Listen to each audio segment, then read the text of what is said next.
اس کیفیت کے ساتھ حضرت موسیٰ علیہ الصلوۃ والسلام شہر میں چل پھر رہے ہیں.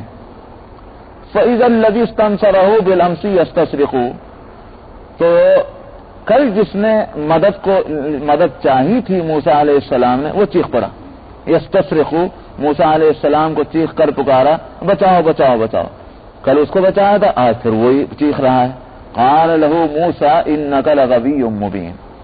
موسیٰ علیہ الصلوۃ والسلام نے جو کل وہ واقعہ ان کے سامنے ہو چکا تھا کہ یہی لڑ رہا تھا اور اس کی وجہ سے یہ حرکت ہوئی کہ صاحب وہ ایک آدمی مر گیا، اس کا تاثر طبیعت پہ تھا.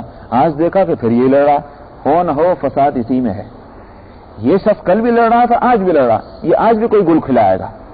تو وہ غصہ جو کل اس پر تھا آج اس پر ہوا. قال له موسیٰ انک لغوی مبین. موسیٰ علیہ السلام نے اس سے کہا میں تم ہی سرکش اور تم ہی سب سے زیادہ شریر معلوم ہوتے ہو. مبین، کھلے ہوئے طور پر بات کھل گئی ہے کہ تمہاری شرارت ہے. کل تو دبی پیچھی تھی، اس لیے کہ دونوں لڑ رہے تھے اس وقت میں پہنچا، لیکن آج کی لڑائی یہ بات کھول رہی ہے کہ شرارت تمہاری ہے. غوایت کہتے ہیں طبیعت کی شرارت کو، سرکشی کو. لغوی مبین، تم ہی کھلے ہوئے شریر معلوم ہوتے ہو. فلما ان اراد ان یبطش بالذی هو عدو لهما. موسیٰ علیہ السلام نے یہ بات تو کہہ دی اس اسرائیلی سے، مگر اس کے باوجود ہاتھ اٹھا کر چلے اسی کی طرف کو. کس کی طرف کو؟ ہوا عدو لہما، جو اس اسرائیلی کا بھی دشمن اور جو موسیٰ علیہ السلام کا بھی دشمن. کون؟ قبطی. اس لیے کہ محض اس واقعے کا سوال نہیں، ایک تاریخ جو ہے مصر کی وہ یہ بن چکی ہے کہ اسرائیلی ہر جگہ مظلوم ہیں اور یہ ظالم ہیں. تو ظالم قوم کا ہر فرد ظالم ہو جاتا ہے. اس لیے موسیٰ علیہ الصلوۃ والسلام نے زبان سے تو اس کو یہ کہا کہ بھائی تو بڑا نامعقول معلوم ہوتا ہے، روز ہی لڑتا پھرتا ہے، مگر چھڑانے کے واسطے ہاتھ اٹھا کر چلے اس دشمن کی طرف کو. یہاں ایک بات میں آپ کے ذہن کی الجھن کو دور کر دوں. میں آپ کو یہ خیال ہو سکتا ہے کہ جب موسیٰ علیہ السلام ایک طرف یہ سمجھ رہے ہیں کہ شرارت اسی کی ہے تو پھر ہاتھ اٹھا کر اس کی طرف کو کیوں چلے؟ یہ ایک ذہن میں ایک سوال پیدا ہوتا ہے. یہاں میں اگرچہ ایک لفظ بول رہا ہوں لیکن اس سے مسئلہ واضح نہیں ہوگا. میں نے کہا کہ دشمن قوم کا ہر فرد دشمن ہوتا ہے، یہ تھا وہ نقطہ. اسی لیے فقہا بھی اس بات کو مانتے ہیں. حضرت شاہ ولی اللہ رحمہ اللہ نے اس مسئلے کو لکھا ہے کہ اگر ایک مسلمان غیر مسلم سے لڑائی لڑ رہا ہے، آپس میں جھگڑا ہو گیا، تو جب تک کہ ایک فرد کا دوسرے فرد سے ایک میں جھگڑا ہے تب تک تو جو حق پر ہوگا اس کا ساتھ دیا جائے گا، جو ناحق ہے اس کا ساتھ نہیں دیں گے. جو ظالم ہے اس کو ظلم سے روکا جائے گا، مظلوم کا ساتھ دیا جائے گا. اس سلسلے میں اس بات کی رعایت نہیں کی جائے کہ کون مسلمان ہے اور کون غیر مسلم ہے، جب تک مسئلہ مسئلے کی حد تک ہے اور جھگڑا اس جھگڑے کی حد تک ہے.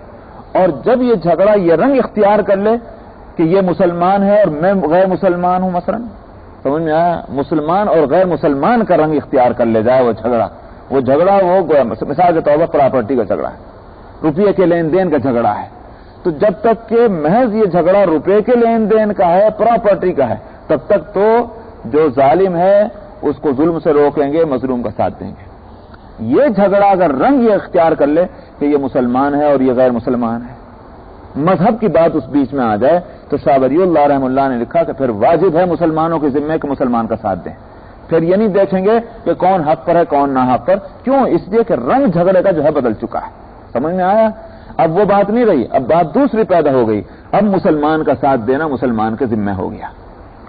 اس لیے حضرت موسیٰ علیہ الصلوۃ والسلام اگرچہ سمجھ رہے ہیں کہ اس میں بھی کچھ معلوم ہوتا ہے کہ اس کی جو ہے وہ رگ بھی ٹیڑھی ہے، لیکن چونکہ یہ دشمن قوم کا فرد ہے اور دشمن قوم کا ہر فرد ہر جگہ جو ہے وہ زیادتی کر رہے ہیں، اس واسطے چونکہ وہ شعار بن چکا تھا. وہاں صورتحال یہ تھی اسرائیلی ہے بس نمبر 2 کا شہری ہے، اس سے ہر طرح کی محنت اور مزدوری لی جا سکتی ہے، اس کا کوئی حق اس ملک کے اندر نہیں ہے، یہ سب کا مزاج بن چکا تھا.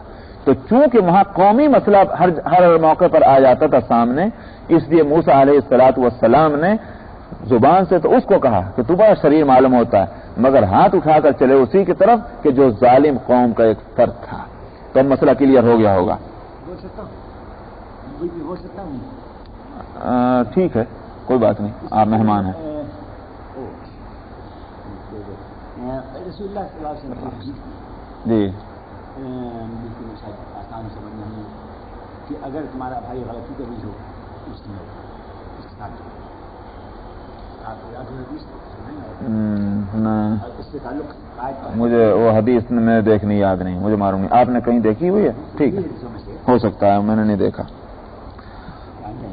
اچھا،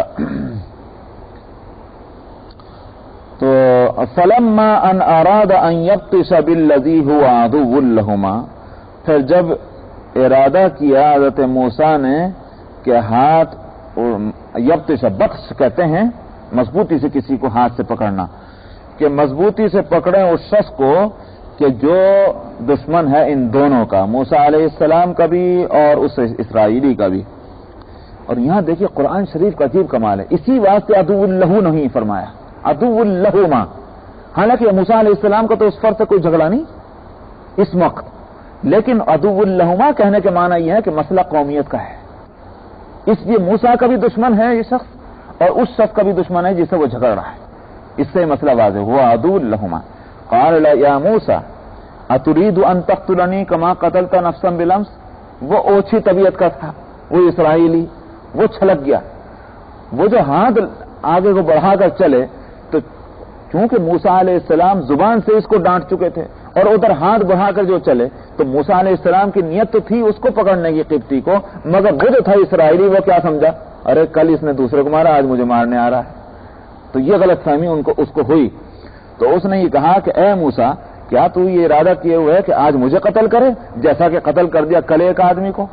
تو اب اس کا مطلب جس کو یوں کہیے ٹھیٹ اردو میں بھانڈا پھوٹ گیا، سمجھ میں آیا. کل تو جو تھا وہ قبطی مر گیا، اس کی خبر کوئی پہنچانے والا نہیں، لیکن آج اس قبطی نے سن لیا کہ اوہو وہ جو کل جو حادثہ شہر میں پیش آیا اور مارنے والے کا کچھ پتہ نہیں چلا یہی حضرت ہے.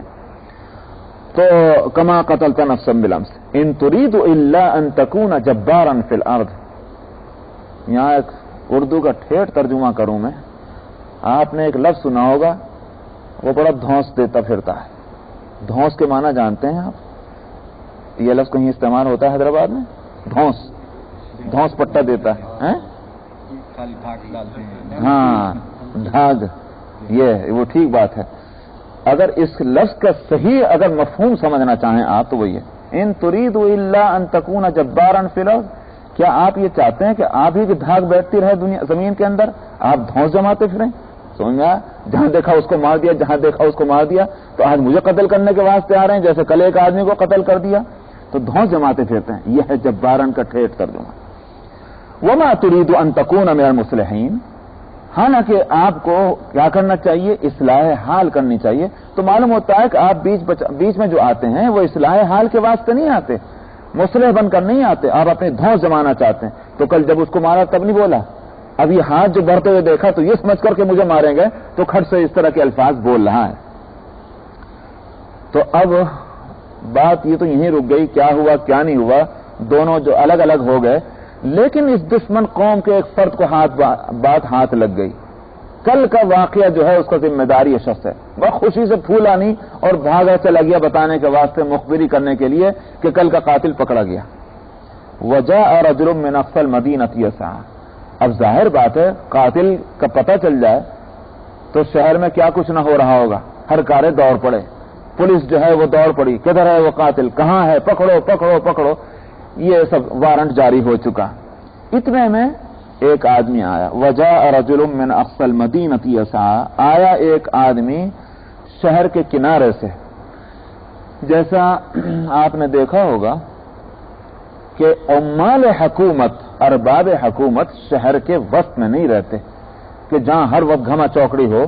وہ شہر کے کناروں پر سرکاری دفاتر بنے ہوئے ہوتے ہیں. آج بھی یہی دستور ہے کہ پرسکون جگہ میں سرکاری عمارتیں بنی ہوئی ہوتی ہیں اور اسی طرح سے وہ ان کے محلات جو ہیں. تو جنہوں نے دلی دیکھا ہوگا تو وہاں راجدھانی جو ہے وہ جو راشٹرپتی بھون الگ بنا ہوا ہے بالکل شہر کی آبادی سے. ہر زمانے میں یہ صورت رہی ہے. تو شہر کے کنارے سے ایک شخص آیا شہر میں، اقصی المدینہ، اقصی کہتے ہیں انتہا کو اور کنارے کو، دوڑتا ہوا یسعى. اور موسیٰ علیہ السلام کا وہ ہمدرد رہا ہوگا. اس نے آ کر کہا قال یا موسیٰ، اے موسیٰ ان الملأ یأتمرون بک. وہ جو جماعت ہے سربراہان حکومت، عمال حکومت، سرکاری لوگ، اس سے وہ ہے ملأ کا لفظ، یأتمرون مشورہ کر رہے ہیں آپ کے تعلق سے. اور یأتمرون خالی مشورہ ہی نہیں بلکہ جس کو کہتے ہیں منصوبہ بنانا، محض مشورہ نہیں ہو رہا بلکہ منصوبہ بنایا جا رہا ہے اس بات کے لیے کس طرح آپ کو جا کر کے پکڑا جائے اور مارا جائے. کیوں؟ اس واسطے کہ موسیٰ علیہ السلام کی حیثیت صرف اتنی نہیں ہے کہ وہ کل کے واقعے کے مجرم ہیں، قاتل ہیں، بلکہ موسیٰ علیہ السلام کا ماضی اس طرح سے گزر چکا ہے کہ وہ فرعون کے دربار میں ان کی پرورش ہوئی ہے. ایک بات، اور دوسری بات یہ ہے کہ اسرائیلیوں میں ان کی عزت ہے اور وجاہت ہے اپنی قابلیت کی وجہ سے اور اپنے گویا صلاحیتوں کی وجہ سے. تو اب ایسے آدمی پر آسانی سے تو ہاتھ نہیں ڈالا جا سکتا. یہ ہے وہ مسئلہ کہ یأتمرون بک، منصوبہ بنا رہے ہیں لیقتلوک کہ آپ کو کس طرح سے قتل کیا جائے. فاخرج، تو آپ نکل پڑیے. انی لک من الناصحین، اس سے بات سمجھ میں آئی کہ وہ جو آنے والا تھا وہ اسرائیلی نہیں تھا، دشمن قوم کا ایک فرد تھا. تو یہ خیال ہو سکتا تھا کہ موسیٰ علیہ السلام میری بات کو نہ سمجھیں گے یا نہیں مانیں گے. انی لک من الناصحین، میں آپ کا ہمدرد ہوں اس لیے میں دوڑا ہوا آیا ہوں، تو آپ اپنے بچاؤ کی تدبیر کر لیں، کہیں ایسا نہ ہو کہ آپ ان کے ہاتھ آ جائیں. فخرج، تو نکل جائیے یہاں سے، شہر چھوڑ دیجئے. انی لک من الناصحین، میں آپ کا ہمدرد ہوں اور آپ کی خیر خواہی کرنے والا ہوں. فخرج منها خائفا يترقب، موسیٰ علیہ السلام نکل پڑے. آپ یہ خیال کریں گے یہ قرآن شریف بھی کوئی قصہ کہانی کی کتاب ہے کہ ایسے دلچسپ واقعے کو اس انداز میں بیان کیا جا رہا، لیکن واقعہ کیا ہے؟ اس واقعے کو سنانے سے بتلانا جو کچھ ہے وہ آگے آ رہا ہے. اور وہ کیا نقطہ ہے اس کو میں پہلے ہی بتلا دوں. اس نقطے کو پیش نظر رکھیں گے تو واقعے کی نوعیت جو ہے وہ صحیح نوعیت کی طرف آپ کا ذہن رہے گا. وہ یہ ہے کہ جب کسی کو اللہ سبحانہ و تعالی نبی بنانا چاہتے ہیں تو دیکھ لیجئے ناموافق حالات ہونے کے باوجود کس طرح اللہ تعالیٰ اس سے اپنا کام لے لیتے ہیں اور کوئی بال بھی کا نہیں کر سکتا. چار طرف سے خطرات منڈلاتے ہیں لیکن اللہ تعالیٰ جس کو رکھنا چاہتے ہیں اس کو کوئی دنیا کا ایک فرد چکھ نہیں سکتا. جسے خدا رکھے اسے کون چکھے؟ تو اس محاورے کو دیکھنا ہو تو اس واقعے کے اندر دیکھ لو. اس لیے اور یہ اس نقطے کو کیوں سمجھانا ہے؟ مشرکین مکہ کو بتلانے کے لیے کہ تم لاکھ کوشش کر لو، محمد صلی اللہ علیہ وسلم جو ہمارے نبی ہیں، اگر ہمیں منظور یہ ہے کہ یہ باقی رہیں گے، ان کا کام آگے بڑھے گا، تم کچھ کر سکتے ہو؟ دیکھ لو تاریخ میں کس طرح سے ہوا ہے. یہ ہے وہ نقطہ جو سمجھانا ہے، اس لیے واقعے کو تفصیل سے بیان کر رہے ہیں. فخرج منها، موسیٰ علیہ السلام اس بستی کو چھوڑ کر نکل پڑے ڈرتے ہوئے، یترقب، احتیاط برتتے ہوئے. قال رب نجنی من القوم الظالمین، تدبیر بھی کر رہے ہیں اور اللہ کی طرف لو بھی لگائے ہوئے ہیں. یہی ایک مسلمان بندے کا کام ہونا چاہیے، نہ تو یہ کہ بس تصویر لے کر بیٹھ گیا جو اللہ کریں گے ہوگا. سمجھ میں آج تدبیر کوئی نہیں کرتا، توکل کے خلاف ہے. یہ توکل نہیں ہے. لوگ اس کو توکل سمجھتے ہیں کہ توکل یہ ہے کہ بس بیٹھ گیا اور کوئی نہ ہاتھ ہلائے نہ پیر ہلائے کہ ہم تو متوکل ہیں. یہ توکل نہیں ہے.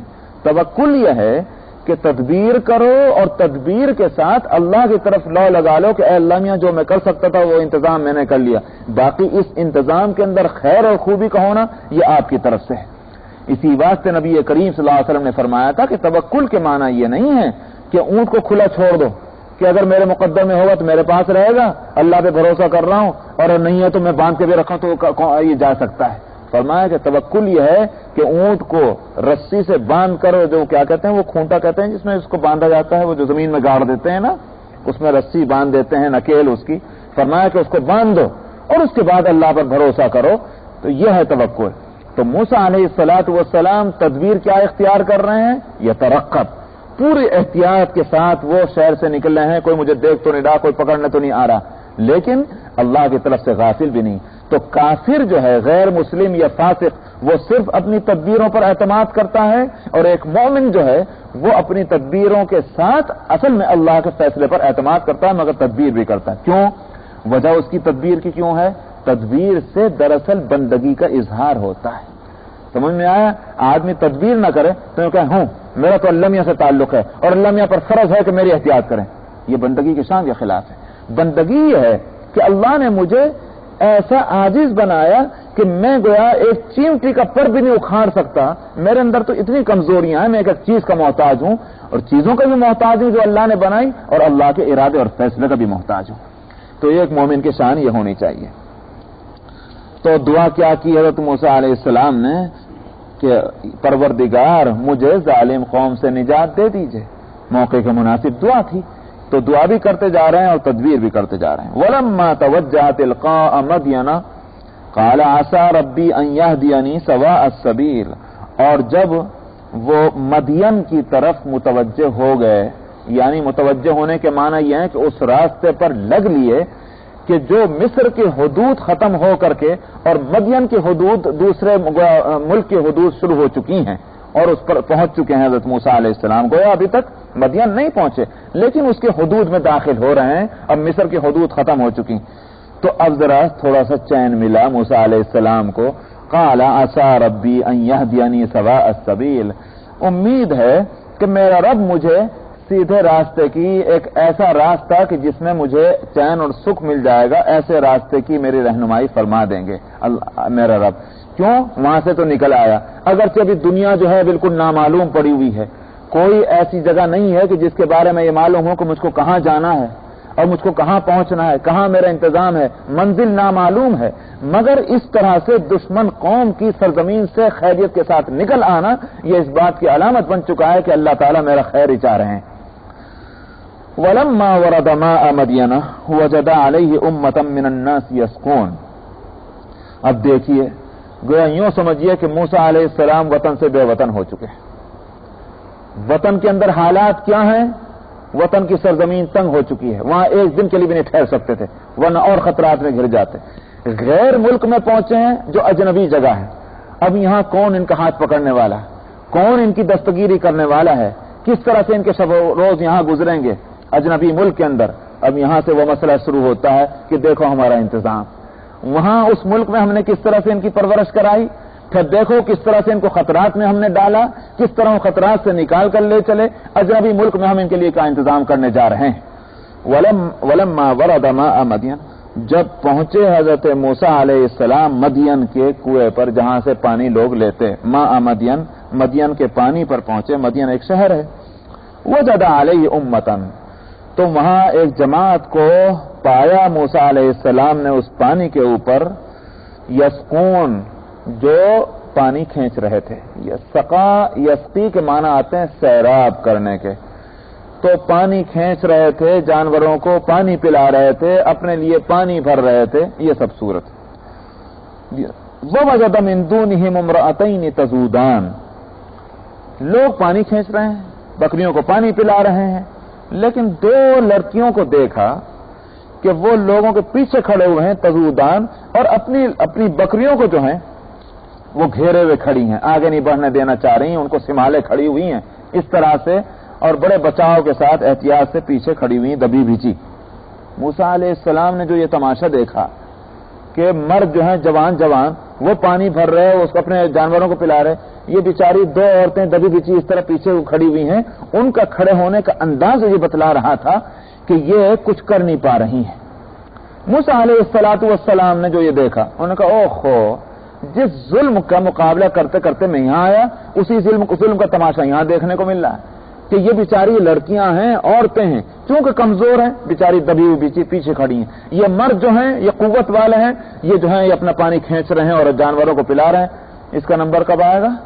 ہونا تو یہ چاہیے کہ کمزوروں کو آگے بڑھایا جائے، انصاف کی بات تو یہ ہے کہ طاقتور پیچھے ہٹ جائیں، کمزور کو آگے بڑھائیں، بلکہ نہ صرف یہ کہ آگے بڑھائیں، اس کی مدد کریں، اس کا کام خود کریں، مگر ہو یہ رہا کمزور پیچھے کھڑا ہوا، طاقتور آگے اپنا کام کر رہے ہیں، تو ظلم تو مجھ سے وہاں بھی برداشت نہیں ہوا تھا، یہاں کیسے برداشت کروں گا؟ اور دوسری بات، وہ جو آپ کو آیت یاد ہوگی 17ویں آیت میں کیا کہا گیا تھا؟ قال ربی بما انعمت علی فلن اکون ظہیرا للمجرمین، وہ لفظ اسی لیے کہا گیا تھا وہاں کہ پروردگار آپ نے جو مجھ پر یہاں مہربانی فرمائی، آئندہ میں کبھی بھی مجرموں کا مددگار نہیں بنوں گا۔ تو یہاں تو دیکھ رہے ہیں کہ مجرم جو ہیں وہ جرم کر رہے ہیں، اس واسطے موسیٰ علیہ السلام کیسے خاموش رہ سکتے تھے؟ تو اب پھر وہ مسئلہ کھڑا ہوا کہ کمزوروں اور مجبوروں کا ساتھ دینا ہے، تو لہذا موسیٰ علیہ السلام نے ان سے جا کر پوچھا قال ما خطبکما، کیا حال ہے تمہارا، کیا قصہ ہے، کیوں پیچھے کھڑی ہوئی ہو؟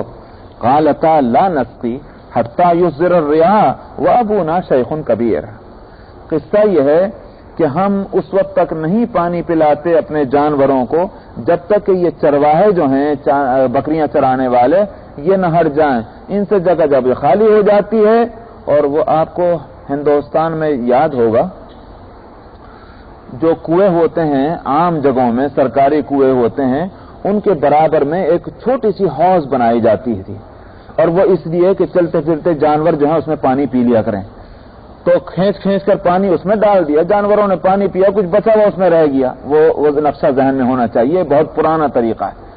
تو انہوں نے کہا کہ جب یہ پانی پلا کر چلے جاتے ہیں، اب حوض کے اندر جو پانی بچا رہ جاتا ہے وہ ہم پلا دیتے ہیں اپنی بکریوں کو۔ اب رہا یہ سوال کہ ہم کیوں آتے ہیں بکریوں کو لے کر اپنی کمزوری کے باوجود؟ اس لیے کہ ہمارے باپ بوڑھا ہے، شیخ کبیر، بڑا بوڑھا ہے، کمزور ہے، وہ یہ کام نہیں کر سکتا، اس لیے ہمیں لڑکیاں ہونے کے باوجود اس کام کے لیے آنا پڑتا ہے، اور ہم آگے بڑھ کر کے گویا اس طرح سے ڈول کھینچیں، یہ ہمارے بس کا کام نہیں ہے۔ یہ ہے صورت۔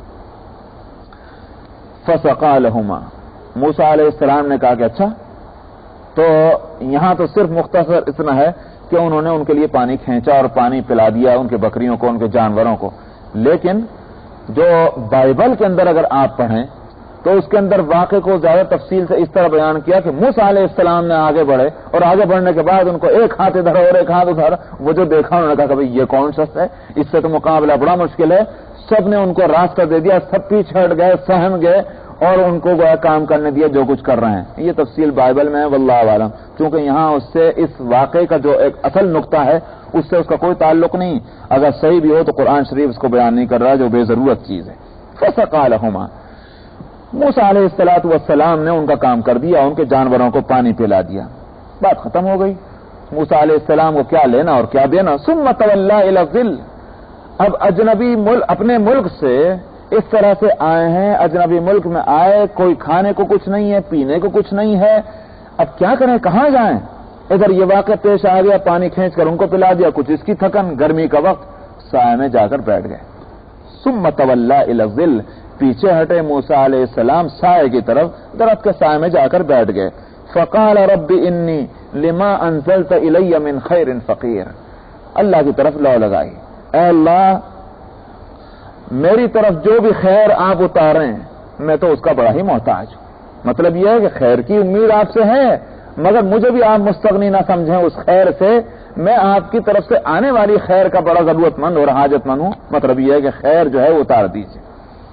فجاءت احداہما، تو کیا ہوا، ایک لڑکی ان میں سے واپس آئی، وہ جو دو لڑکیاں تھیں اپنی بکریوں کو پانی پلوا کر لے گئیں اپنے گھر، ان میں سے آئی وہ ایک لڑکی واپس، تمشی علی استحیاء، چل رہی تھی حیا کے ساتھ، معلوم ہوا کہ کوئی فاحشہ نہیں تھی، کوئی بے حیا نہیں تھی، کوئی گویا نچلے اخلاق کی نہیں تھی، بڑے اعلی اخلاق کی لڑکیاں تھی وہ، اس لیے کہا کہ تمشی علی استحیاء، جیسے دیکھا ہوگا کہ حیا والی عورتیں کس طرح چلتی ہیں، اس طرح نہیں کہ اپنے بدن کی نمائش کرتے چلیں، بلکہ اپنے کپڑوں سے، اپنی چال ڈھال سے حیا کا اظہار کرتی ہوئی چلتی ہیں۔ تو ٹھیک اسی طرح سے وہ آئی حضرت موسیٰ علیہ السلام کی خدمت میں، قالت ان ابی یدعوک لیجزیک اجر ما سقیت لنا، اس نے کہا کہ میرے ابا جان آپ کو بلا رہے ہیں۔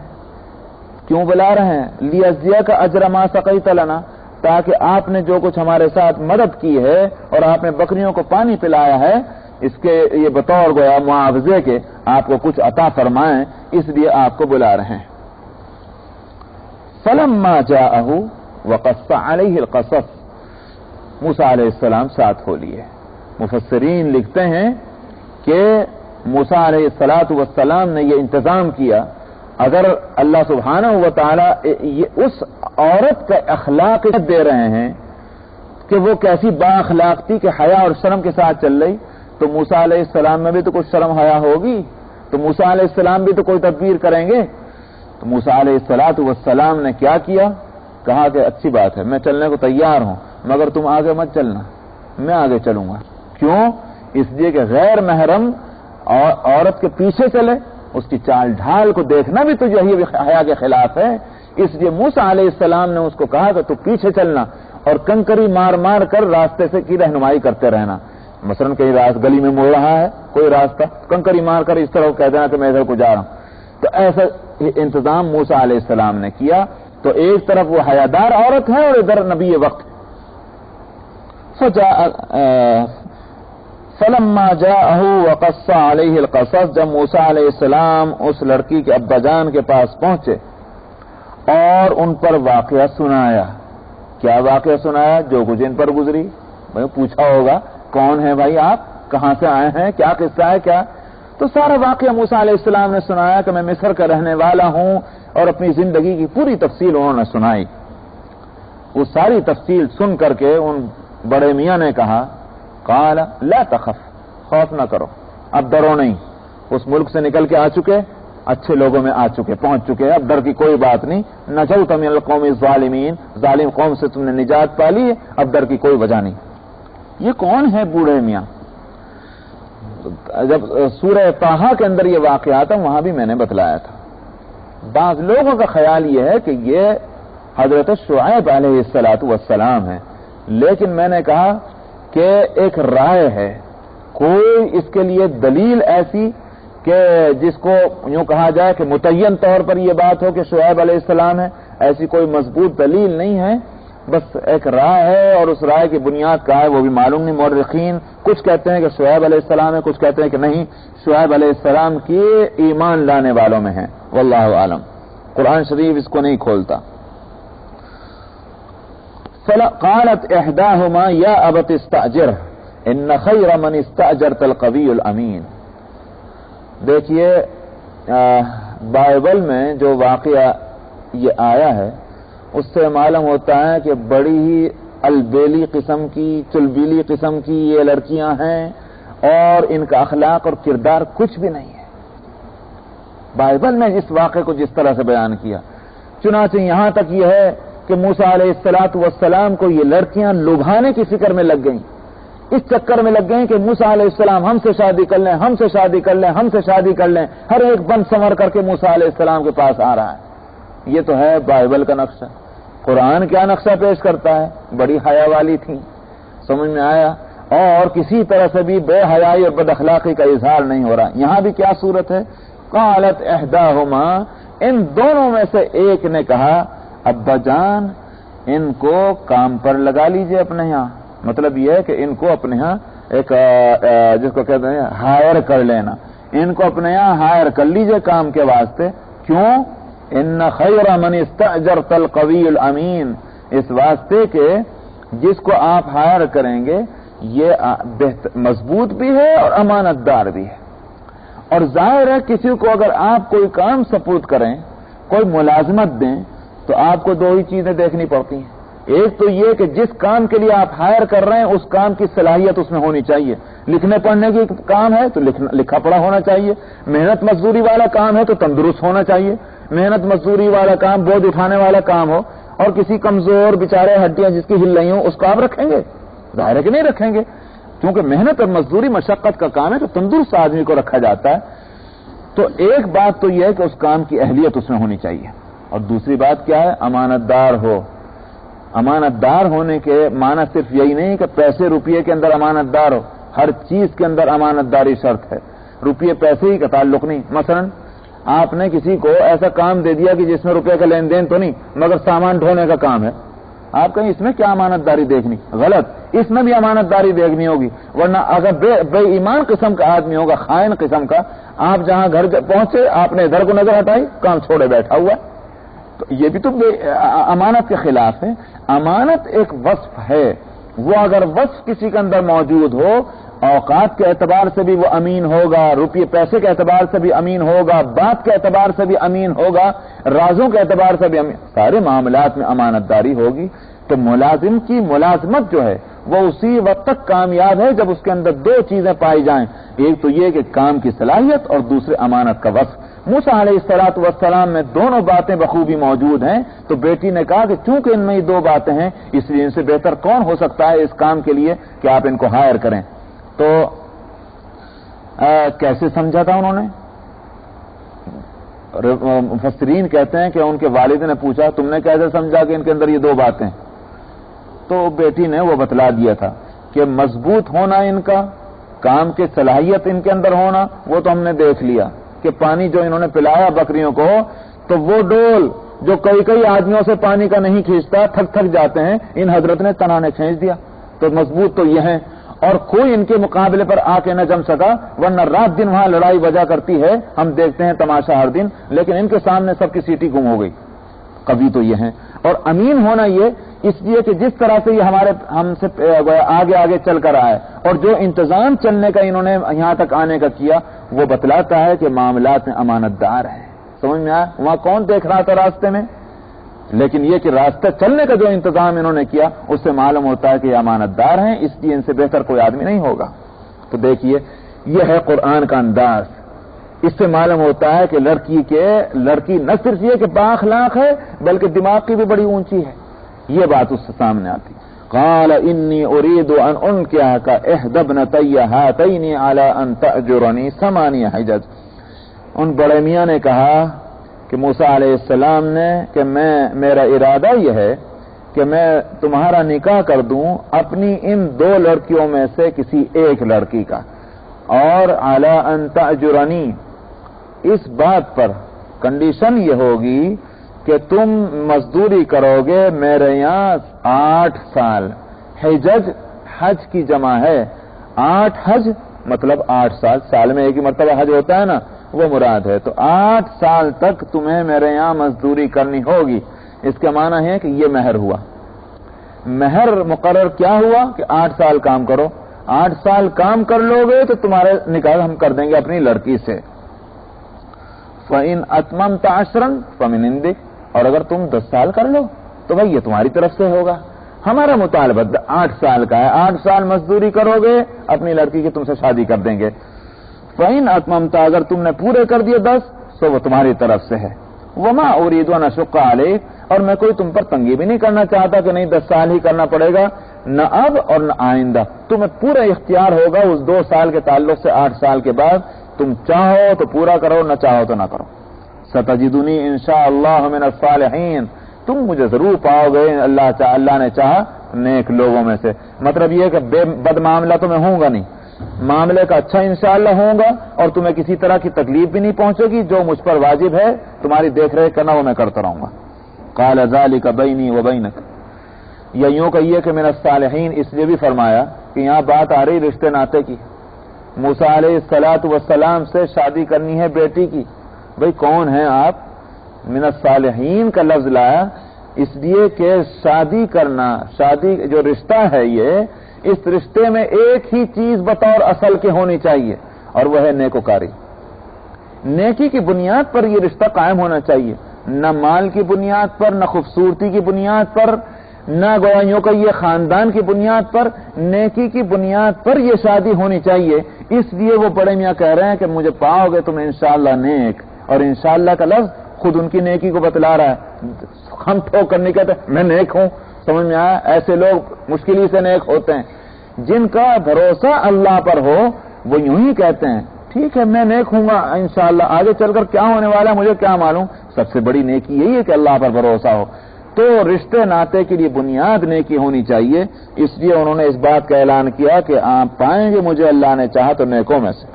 قال ذلك بینی وبینک، موسیٰ علیہ السلام نے کہا کہ ٹھیک ہے یہ ہمارے اور آپ کے درمیان ایگریمنٹ ہو گیا، بینی وبینک ایم الاجلین قضیت فلا عدوان علی، 2 مدتیں آپ نے بتلائیں، 8 سال کی 10 سال کی، ان 2 مدتوں میں سے جس کو بھی میں پورا کر دوں تو پھر اس کے بعد کوئی جھگڑا نہیں، کوئی حد سے زیادتی نہیں ہوگی میرے کسی کے اوپر بھی۔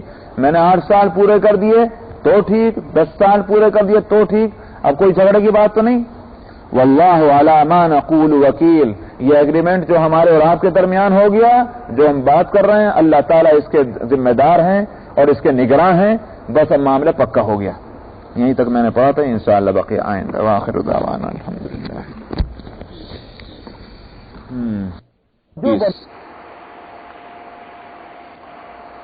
اعوذ باللہ من الشیطان الرجیم، بسم اللہ الرحمن الرحیم، فلما قضى موسى الأجل وسار بأهله آنس من جانب الطور نارا قال لأهلهم كثوا إني آنست نارا لعلي آتيكم منها بخبر أو جذوة من النار لعلكم تصطلون فلما أتاها نودي من شاطئ الوادي الأيمن في البقعة المباركة من الشجرة أن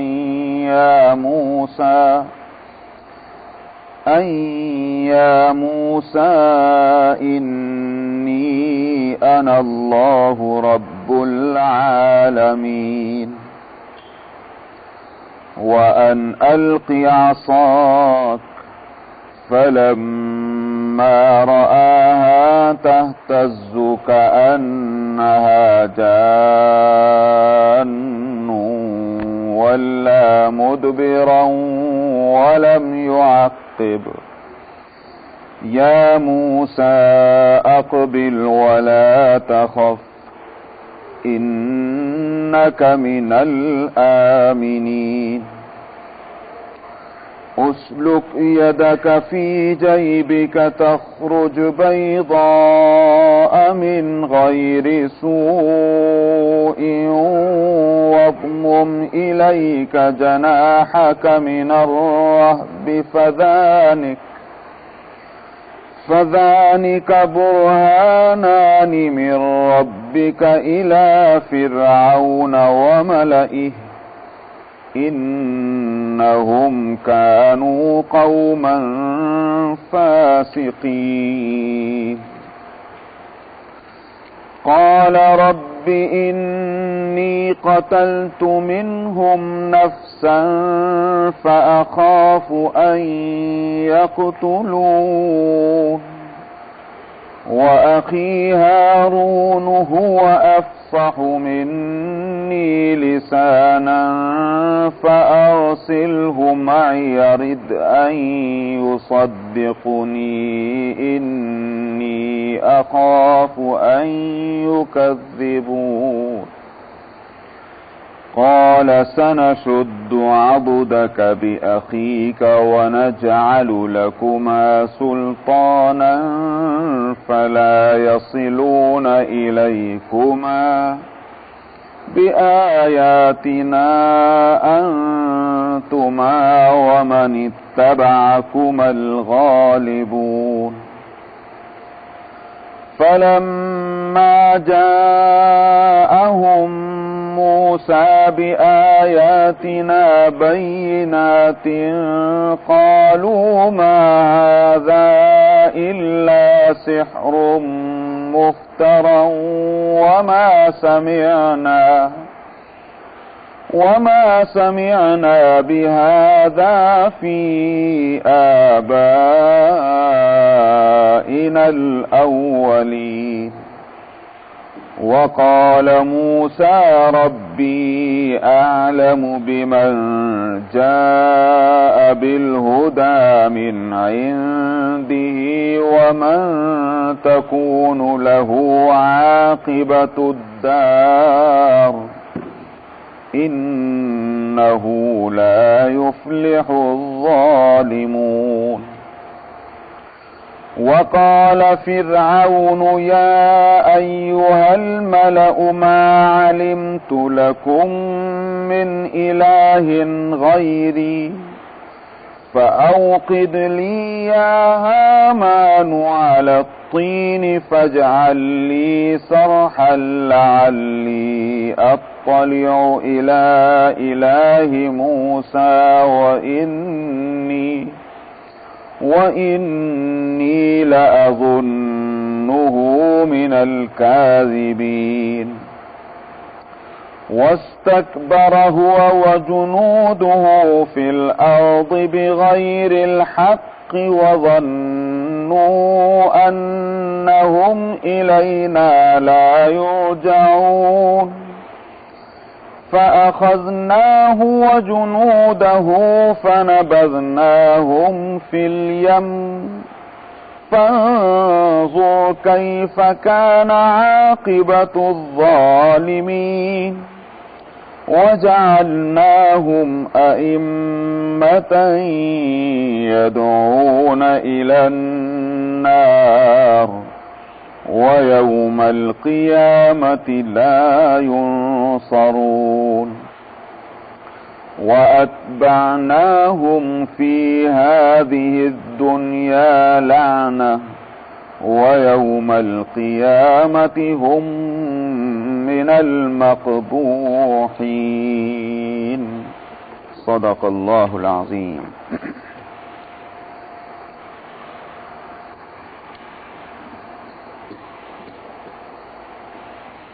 حضرت موسیٰ علیہ الصلاۃ والسلام مدین میں پہنچ چکے ہیں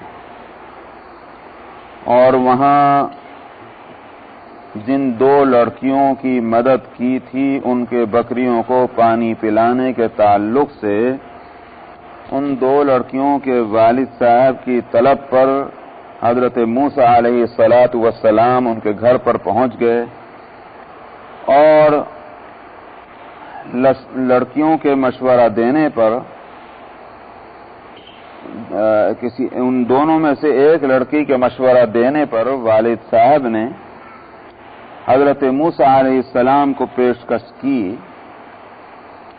کہ اگر تم 8 سال تک میرے یہاں محنت کرنے کے لیے تیار ہو تو میں اپنی 2 لڑکیوں میں سے کسی ایک لڑکی کی شادی تم سے کر دوں گا.